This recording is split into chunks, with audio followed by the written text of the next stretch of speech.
Primeiramente, vamos recordar que após Cristóvão Colombo descobrir o Novo Mundo em 1492, Espanha e Portugal assinaram um acordo em 1494 chamado Tratado de Tordesilhas. Esse tratado dividia as terras descobertas e por descobrir no planeta entre as duas nações, que por essa razão organizaram diversas expedições para descobrir novos lugares e também novas rotas de acesso às terras das especiarias no Oriente. Foi por essa última causa que em 1515 a Espanha organizou uma expedição para o sul do que hoje é conhecido como continente americano.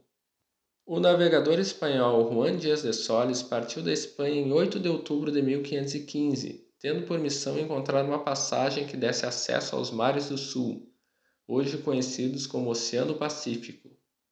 A frota, após chegar ao continente, seguiu descendo rumo ao sul, até chegar e adentrar no Rio da Prata. Na época, por um período de tempo, foi conhecido como Rio de Solis, já que fora o próprio navegador, numa expedição anterior, que descobriu o rio. A intenção era descobrir se esse rio daria acesso aos mares do sul, oferecendo assim uma vantagem estratégica para a Espanha alcançar a região das especiarias no Oriente, ou seja, as Ilhas Molucas, a China, a Índia, etc. Era também o objetivo da expedição descobrir se o rio estava dentro da área espanhola de acordo com o Tratado de Tordesilhas. Após entrar no Rio da Prata, Solis, em determinado momento, decidiu ir à terra junto com um pequeno grupo de homens. Fez isso porque em terra havia alguns índios que estavam acenando para eles, os chamando para virem junto deles, parecendo todos amistosos. Curioso e pensando poder conseguir informações sobre o lugar, Solis foi até os índios. Fatídico erro cometido pelo navegador. Assim que chegaram na praia, os índios os atacaram, mataram, esquartejaram e os assaram. Comeram os homens ainda na beira da praia, à vista dos tripulantes que permaneceram nos navios. Algum tempo depois desse massacre, a expedição decidiu retornar à Espanha, já que haviam perdido sua forte liderança. Enquanto retornava, tendo por intenção chegar até o que hoje é o Nordeste brasileiro, as 3 embarcações da expedição foram pegas por uma tempestade ainda no sul do continente, sendo que uma delas foi buscar abrigo na Baía Sul da ilha que hoje chamamos de Florianópolis. Abro aqui um parênteses para dizer que durante muito tempo a ilha foi conhecida por Meiambipe, nome que recebera dos índios da região, os Carijós. Só foi em 1514 que uma armada comercial portuguesa pertencente a Dom Nuno Manuel e Cristóvão de Haro, que passava pela ilha, decidiu chamá-la de Ilha dos Patos, por conta do grande número dessas aves que havia no local. Voltando à narrativa, digo que a embarcação que buscou abrigo na Baía Sul terminou batendo em alguns rochedos e indo a pique em frente à atual ponta de naufragados. Esse foi o primeiro naufrágio de europeus envolvendo a ilha. 11 dos 15 tripulantes conseguiram sobreviver e se instalaram na região do continente, que era chamada na época Porto dos Patos e na Ilha dos Patos, ou seja, Florianópolis de hoje.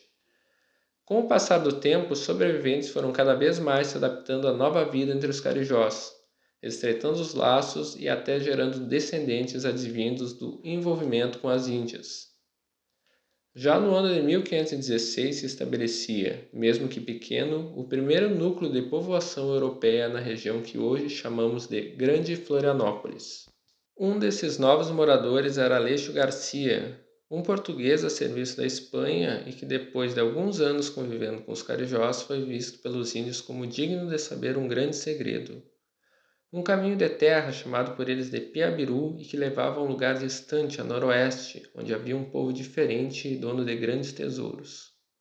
As pessoas e o lugar que os índios apontavam eram os Incas, membros do Império Inca estabelecido no Peru. Os carijós contavam que lá havia um líder diferente, chamado por eles de Rei Branco. Contaram a Aleixo Garcia sobre as riquezas daquele povo, o que atiçou a cobiça do náufrago, ainda mais quando mostraram a ele algumas peças de prata vindas dos Incas para comprovar sua história. Motivado por essa prova, Aleixo organizou e liderou uma expedição com alguns europeus e vários índios que conheciam bem o Piabiru, conseguindo chegar com eles até uma parte do Império Inca e atacando e pilhando as regiões mais vulneráveis. Quando o Rei Branco soube o que estava acontecendo, destacou um poderoso exército para combatê-los, fazendo com que Aleixo e seu grupo fugissem para o que hoje é o Paraguai, Aleixo decidiu enviar amostras de ouro e prata que havia roubado para seus companheiros na Ilha dos Patos, mandando para isso que um colega europeu da expedição, junto com alguns índios, retornasse. Queria ele que, após verem as amostras, seus colegas viessem ao seu encontro. Por conta disso, decidiu fixar acampamento para aguardá-los. No final, o seu acampamento foi invadido por tribos hostis da região e todos foram mortos. Acredita-se que isso tenha acontecido no final de 1525. Essa amostra de ouro e prata que chegou na Ilha dos Patos motivaria diversas outras investidas de europeus para chegar ao território do Rei Branco pela região sul. A ilha passaria a ter uma importância estratégica para as futuras expedições de conquista e assentamentos em vista dos índios amigáveis, da comida e da proteção natural que o Porto dos Patos oferecia aos navios. No ano de 1526 chegou à ilha outro navio a serviço da coroa espanhola. Este era comandado por Dom Rodrigo. Os europeus na ilha mostraram a Dom Rodrigo o ouro e a prata que Aleixo Garcia havia lhes enviado, assim como também contaram sobre as riquezas que existiam a noroeste sobre o Rei Branco. Dom Rodrigo decidiu que deveria levar aquelas amostras do tesouro para a Espanha, como uma confirmação da veracidade da história. Aconteceu, entretanto, que o batel que levava o tesouro até o galeão de Dom Rodrigo afundou na região da atual Praia de Naufragados.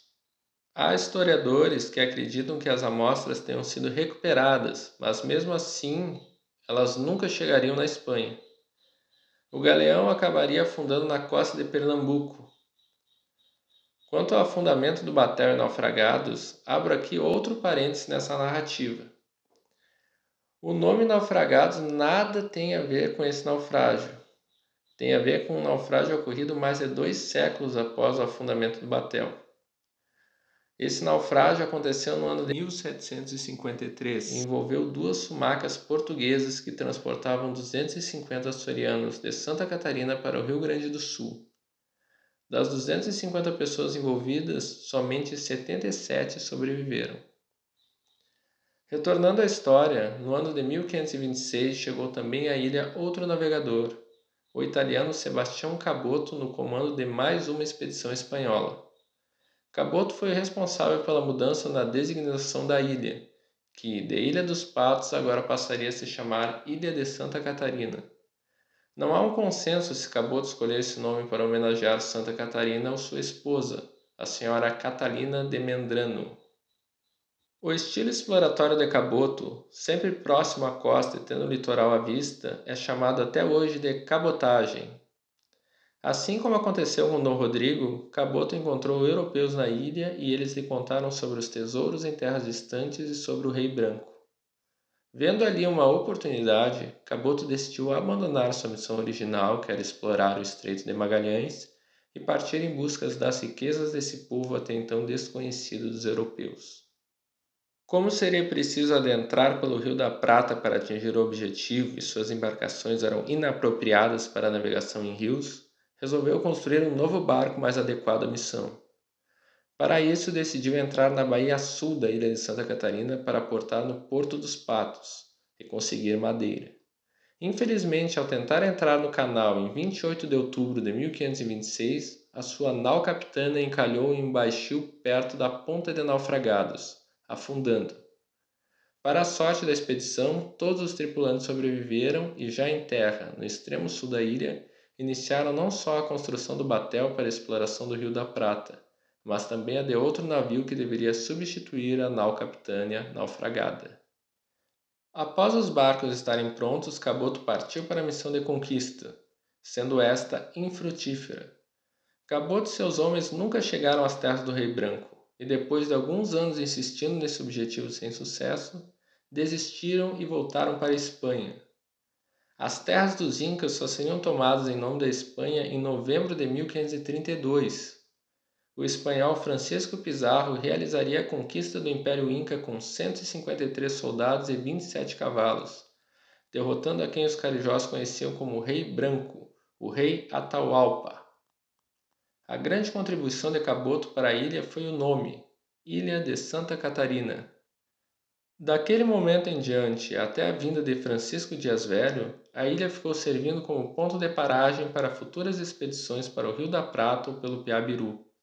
Essas novas expedições, em vista que o Império Inca e seus tesouros já haviam sido conquistados, não tinham mais o objetivo de buscar riquezas, e sim de se estabelecer povoamentos na região, principalmente a partir de Buenos Aires e Assunção. Sendo a ilha apenas uma parada transitória, permaneceram nela somente uns poucos esgarrados das missões que por ali passavam, ficando a ilha de Santa Catarina fora do interesse de Portugal e Espanha por vários anos. Portugal tirava vantagem da ilha somente no recolhimento de escravos indígenas. Sendo os carijosos um povo manso, os portugueses os apresavam com facilidade, utilizando métodos que testavam a ingenuidade dos índios. Por mais de uma vez, os portugueses simplesmente convidaram os carijós para virem a bordo dos navios para conhecê-los, mostrando principalmente o porão das naus. Uma vez os índios dentro, eram fechadas as portas do porão e os barcos partiam para longe da ilha. Passadas algumas décadas, a ilha virou foco de um bandeirante vicentino, Francisco Dias Velho.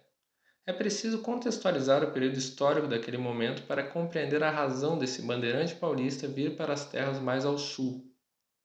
No ano de 1580 se fez a União Ibérica, juntando as coroas de Portugal e Espanha sob a autoridade do rei Filipe II da Espanha. Perdia assim Portugal sua liberdade. Em 1640, a união se desfez e foi aclamado o novo rei de Portugal, Dom João IV, trazendo novamente autonomia ao reino lusitano. Durante o período da União Ibérica, o Tratado de Tordesilhas perdeu na prática sua utilidade, pois tudo fazia parte de uma mesma coroa, mas agora era importante restabelecer limites territoriais. Para isso, Portugal passou a incentivar bandeiras de povoamento para se estabelecer de forma pacífica nas terras que ocupasse. Normalmente, as bandeiras tinham por objetivos apresar os índios para transformá-los em escravos ou buscar novas riquezas nos confins do sertão. Essas novas bandeiras não. Seu objetivo único era estabelecer vilas. Foi em busca desse interesse que Francisco Dias Velho veio para a ilha de Santa Catarina. No ano de 1673, que hoje é adotado como o ano de fundação da cidade, Francisco Dias Velho enviou para a ilha seu filho, José Pires Monteiro, para averiguar se a terra era boa. Verificado que o lugar era bom, 2 anos depois, Francisco Dias Velho, sua esposa, 3 filhas, 2 filhos, 2 padres da Companhia de Jesus, José Tinoco e sua família, e mais 500 índios a serviço do bandeirante, vieram para a ilha. Dias Velho decide dar novo nome à ilha, que agora irá se chamar Nossa Senhora do Desterro.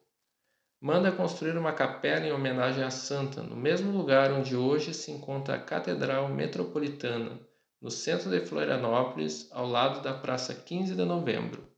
Em 1679, já com choupanas, ranchos e plantações, faz uma solicitação formal pedindo a posse daquelas terras. Desterro prospera a cada dia que passa, até que um episódio iria impactá-lo durante muitos anos.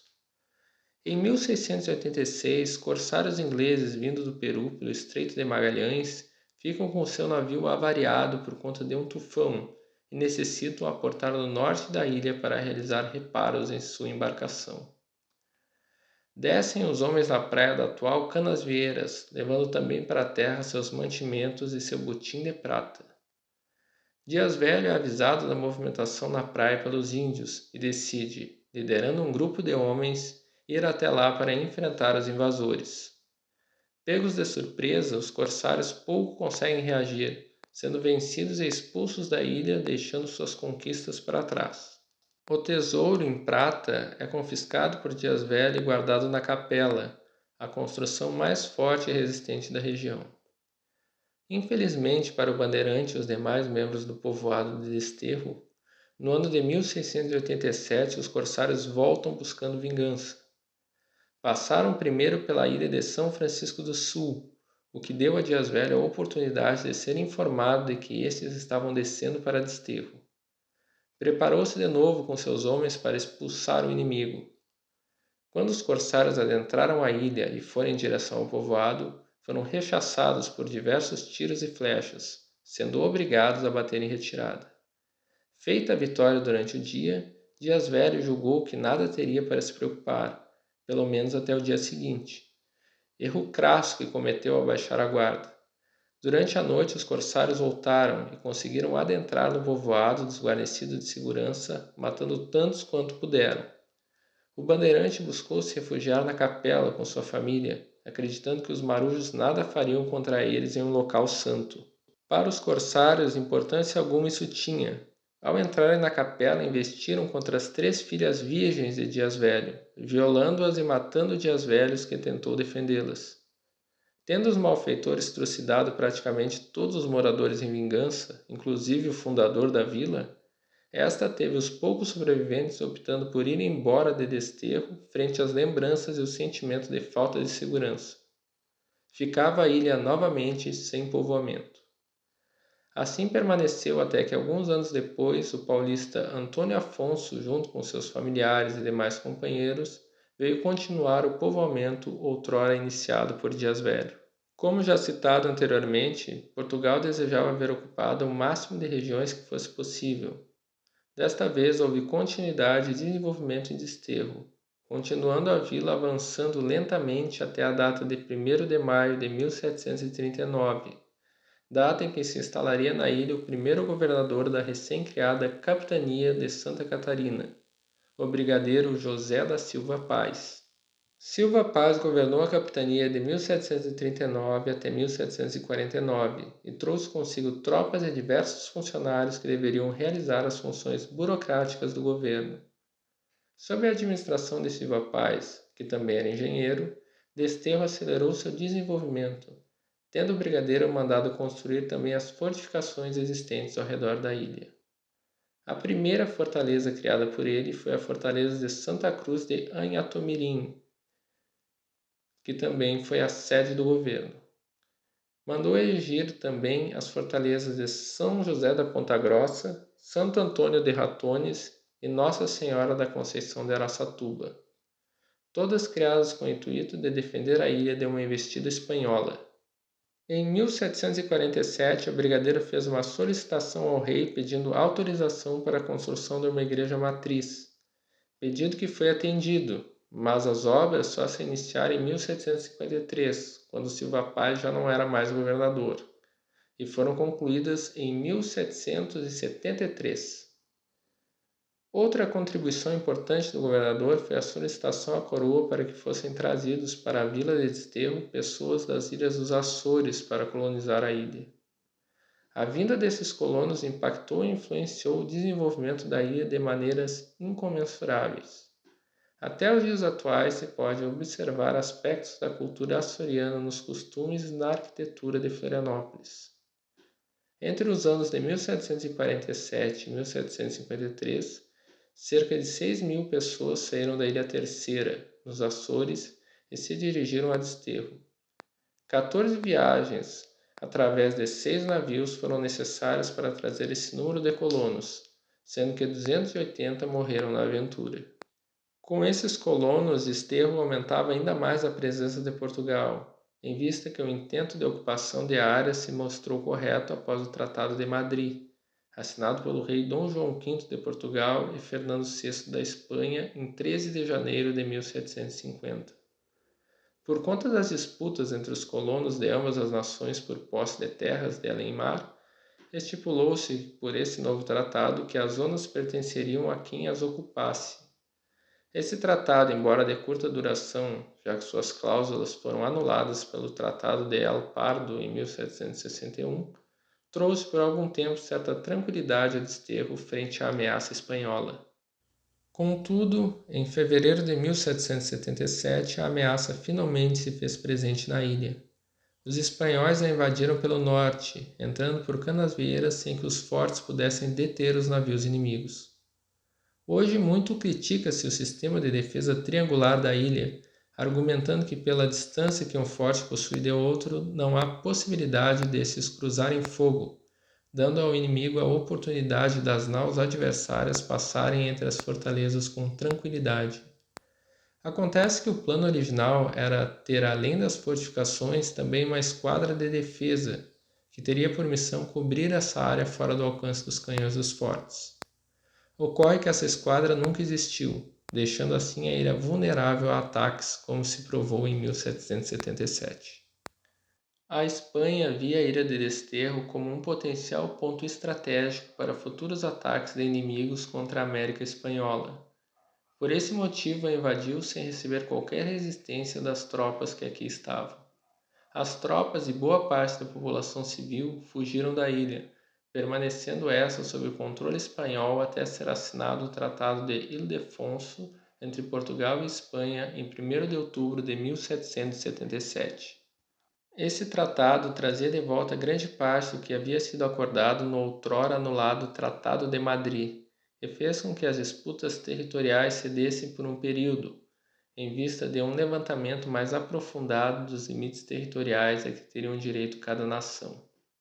Graças ao Tratado de Ildefonso, Desterro voltava novamente para a coroa portuguesa e a ocupação espanhola terminava.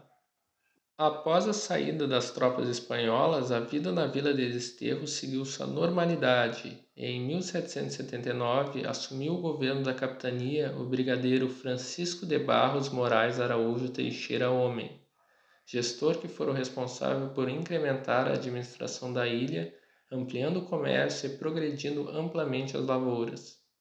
Foi durante o seu governo que surgiu em Desterro os primeiros armazéns de negócios, os primeiros engenhos e foi fundado o Hospital de Caridade. Com a passagem do tempo, já no século XIX, chegamos ao momento de mudança do nome da capital para o que conhecemos hoje, Florianópolis. A razão da escolha desse nome inicia com uma revolta que se principia no estado do Rio Grande do Sul no ano de 1893, a Revolução Federalista. Essa revolta teve como líderes e adversários o governador do estado do Rio Grande do Sul, Júlio de Castilhos, e o estancieiro Silveira Martins. O primeiro defendia uma política mais centralizadora, algo que pôs em prática por meio de uma constituição criada para o seu estado. O segundo, sendo mais liberal e acreditando que o Rio Grande do Sul deveria ter mais autonomia, cria o chamado Grupo Federalista, que logo receberia a alcunha de Maragato, enquanto o grupo legalista de Júlio de Castilhos seria apelidado de Chimango. O conflito entre ambas as facções, com diversas lutas, se alastrou para fora do estado gaúcho quando uniu-se à revolta da Armada.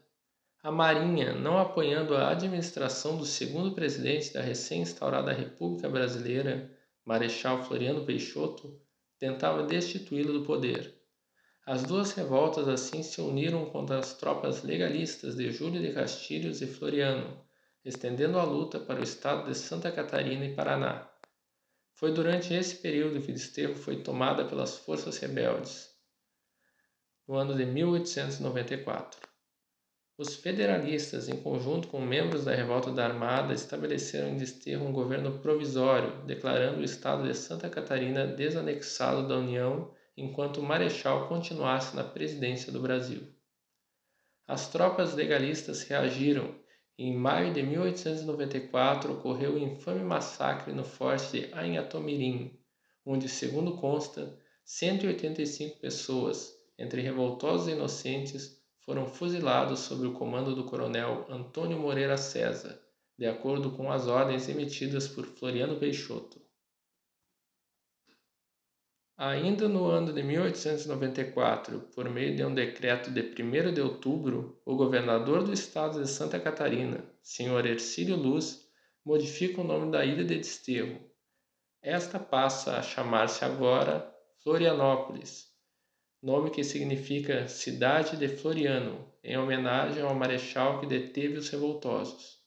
Até os dias atuais, há quem conteste essa homenagem e deseja retirar o nome de Florianópolis da ilha, em vista do fuzilamento ordenado por Floriano Peixoto em Anhatomirim.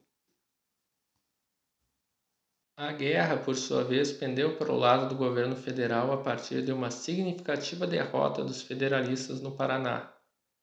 Desse evento em diante, os revoltosos passaram a recuar, finalmente aceitando a derrota e a paz em agosto de 1895. Após esse período, a cidade continua o seu desenvolvimento. No início do século XX, a atividade industrial em Florianópolis era iniciante se comparada com Blumenau e Joinville, mas já contava com o impulso advindo de fábricas como a Casa Carl Epic e companhia, 3 fábricas de cerveja, 1 fábrica de sabão, engenhos de farinha de mandioca e açúcar, um engenho a vapor para pilar arroz e café, oficinas de funileiro, carpinteiro, marceneiro, dentre outras. Rumava assim a cidade para o seu progresso social e econômico. Hoje, Florianópolis sustenta-se por intermédio do seu comércio em diversos pontos da ilha e continente, prestação de serviços, seu parque tecnológico, o turismo e a massa de servidores públicos que incentivam o consumo. Esse foi o vídeo, espero que vocês tenham gostado e vou colocar aqui só uma pequena curiosidade que eu acho que todo catarinense já pensou no assunto. Por que chamam o catarinense de Barriga Verde? Esse apelido vem de um antigo regimento de milicianos catarinenses que usavam colete verde em seus uniformes. Consta que esse batalhão alcançou fama no seu tempo por conta de sua bravura e fúria em combate durante as campanhas do sul do Império. Agradeço pela atenção de todos até aqui e espero que tenham gostado muito e que possam deixar o seu like e o seu comentário.